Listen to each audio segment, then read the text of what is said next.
everybody, and welcome back to Royalty Soaps. I have tried to film this video 3 times. I'm not even kidding, it was 3 times. I had one of them completely edited and all finished, and then I was just like, I can't put that up. So I am refilming this today, and this is tips for surviving the soap community. What the heck do I mean by the soap community? Essentially, I just mean sort of the online pool of all soap makers, be them hobby soap makers or professional soap makers. And whether you're in a forum or you're in a Facebook group, there are certain things that before you just dive headlong in, I feel that you should know. Most of you guys know that whenever I started soap making and I started, making connections and stuff online, I had a bit of trouble. I had some people that were rather unkind, but now, standing back almost 5 years later, yes, it's been almost 5 years, almost 5 years later, I can look back and go, oh, if only I had known. So that's what I'm gonna try to do for you guys today, is to just sort of give you some things to avoid, some things to make sure that you do whenever you're communicating with the soap making world online. So let's go ahead and get started.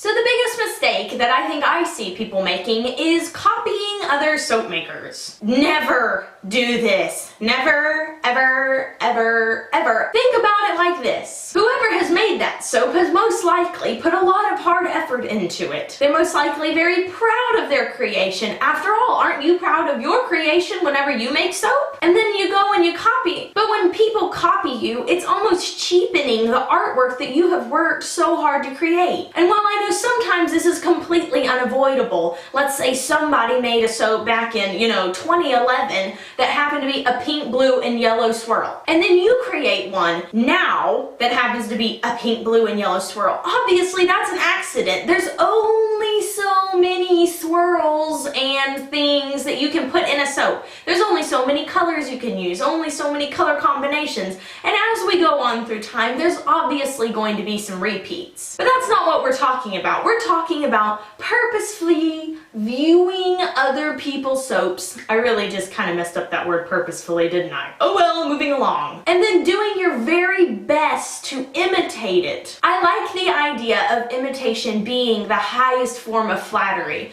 And while that does apply to most cases, it doesn't work in the soap world. You will make a lot of enemies if you start copying people and then uploading photos. Use your imagination, use your creativity, and be inspired by other things outside of the soap world. This is one of the tips that I give a lot of people, is to find inspiration outside of other people's soap. Because even if you are going in with completely pure motives to be inspired by someone else's bar, you'll be surprised how much it starts looking like that person's soap, even if you don't mean to. And that's because you're looking at their bar to be inspired. It's just one of those things. So I like to tell people, look at nature, look at, baking, look at Pinterest, look at dresses, look at anything else, and let that sort of fuel your imagination so that you can be creating completely unique items. Number 2, the second biggest problem that I see in forums and online are people asking for recipes. This one can be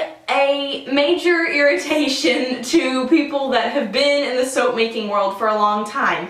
Mainly because there are so many free recipes online. All it takes is a quick Google search of cold processed soap recipes. I have an example for thee. Let's say you're a celebrity chef and you have this world famous raspberry truffle. Everyone loves it. Everyone thinks it is the best raspberry truffle they have ever tasted. And you're super proud of it because it has taken you a long time to master this truffle, to get the chocolate just right, to make sure that the raspberry isn't too sweet but isn't too tart. And then one day while you're in your bakery or your restaurant, a young baker slash chef walks in and asks you for the recipe to your raspberry chocolate truffle that it has taken you years to perfect. Can you see why that might be a little frustrating? You have sweat over that thing. You have poured time and effort and resources into perfecting that thing, and then somebody comes up to you and just wants you to give it away? Is it okay for a magician to reveal his secrets? Heck no! And while I think that this is also one of those mistakes that is sort of unconsciously done, and that a lot of people ask because they totally respect and admire the soap maker they are asking, the soap making community just kind of views it as an inconsiderate thing to do. This also goes for asking it in a forum, not just a specific soap maker, but in a forum.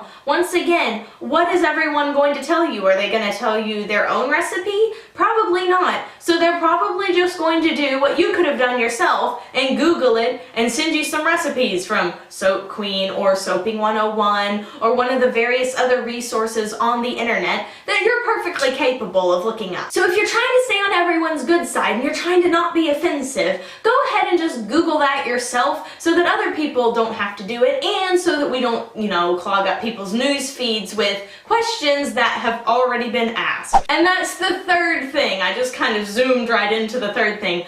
Don't ask questions that have already been answered. Facebook has this excellent tool in which in any forum you go into, there's a search bar up at the top. So if your question is something like, how do I use shea butter in soap? Where do you guys buy your colors? Any fragrance oils I should beware of? I guarantee you they have already been answered. And all it takes is a quick search up in that little search bar and you can find them. Seeing repeat posts of the same questions being asked over and over and over again makes older soap makers kind of feel like the younger guys, the newbies, aren't putting forth a lot of effort into their own craft. They're wanting people to sort of give them everything on a platter instead of looking at it themselves and checking it out and doing their own research. Now that may not be the case at all. Maybe you just thought, hey, this is the fastest way to get information. But again, this is how it comes across to people. I'm just letting you know how it comes across to people so that I can help you out and equip you with the tools you need to survive the community. Number 4, stay away from drama. Drama's gonna happen everywhere. If there's people, there's going to be drama. Some groups, some forums, are more prone to sort of culturing drama and creating a nice little environment for it to crop up. However, if you're brand new to the community and you're still trying to get your foot in the door and you don't have a lot of friends yet and stuff, I highly advise you to stay away from any post that looks controversial or where people are getting upset. After all, you're still kind of new, you don't know the ways of how everything flows, and you also don't want to put in your information into an argument. Another example that I came up with was 2 adults arguing, and they of course always call it conversing, about a subject that they're both highly elated about. Let's call them politicians. They're going back and forth, there's a lot of friction, there's a lot of opinions, and then a child walks in and says, "Excuse me, I have something to say." And both the big politicians look down and are like,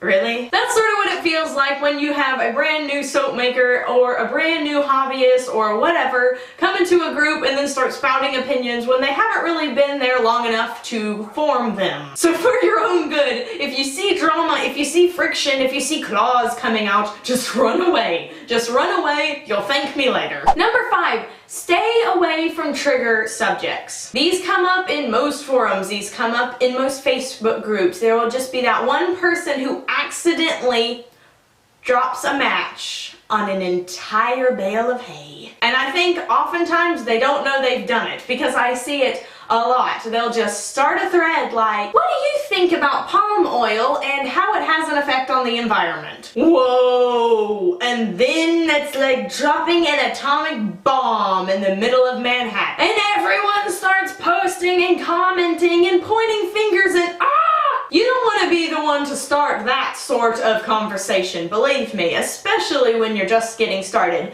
So here's a couple of topics that I personally think you should probably stay away from. Number 1, the definition between natural and organic and anything in between. Anything about definitions, about if this is really natural or if this is really organic or anything like that, don't mention that. Don't mention anything that has to do with the sustainability of any sort of material used in soap making. You will bring people out with their torches and pitchforks. Don't publicly humiliate a soap supplier. Just don't do it. Especially when you're new. Don't post anything about essential oils when it comes to the purity of them, how dangerous they are, the danger of using essential oils versus fragrance oils, that kind of thing. Don't start a post like that. Now, once you've been in the forums and in the soap community long enough to be able to kind of determine which groups are okay with mentioning which topics, go ahead and go and use your discernment, use your good judgment, and say what you want. But for those who are just getting started and maybe aren't in any of the groups yet, stay away from those topics. Don't ask about them. If you want to find information, please, please, please do some research on the internet. The internet is your playground. And last but certainly not least, and this one rather applies to everybody, do not badmouth another soap maker or a soap company. Oh man, as if that isn't just obvious. But seriously, being hateful and being hurtful about somebody else will automatically cause a divide in a group, because some people may take your side, other people may not. Either way, you've now created friction and somebody will end up feeling bad. So you don't want to be the one to do that, especially when you're just starting out. So just go ahead, and if you have a problem with somebody, feel free to approach them privately on the subject, but do not go out publicly and try to humiliate them or bring light to something that you think needs to be exposed. Just stay away from that at the beginning. If you feel there is like a huge moral issue at stake, I would personally contact some of the bigger people in the soap community and bring it to them and say, hey, do you think this is a good idea to let other people know about this? Asking advice from people that have been in the community for a long time is a great idea. That's what I found to be the most helpful when I was getting started. The people that I knew and I trusted, you know, through conversations and stuff, I would ask them, is this okay to ask people? Is this okay to talk about? That kind of stuff. Because once again, they have all the experience, they've been there a long time, and if you're trying to kind of keep yourself out of hot water, it doesn't ever hurt to ask somebody who's been there for a while. So those are my tips. Now, of course, before you finish the video, I hope it has been abundantly obvious that I'm just trying to help you guys out. If, of course, some weird situation arises in some group and you feel the need to just throw all of my advice to the wind, you go ahead and do that. I totally don't have any problem with that. This is just the things that I have noticed over the time that I have been in the groups and in the community, and some general rules to stick by. Of course, every situation's different, yada yada yada. Use your own judgment, but there you go anyway. I hope you have found this helpful. If you have, please give it a thumbs up, maybe even subscribe to my channel. And let me know in the comments below. Of course, if you have any questions, I will do my best to answer them. And until next time, I hope you have a royal day, and bye for now!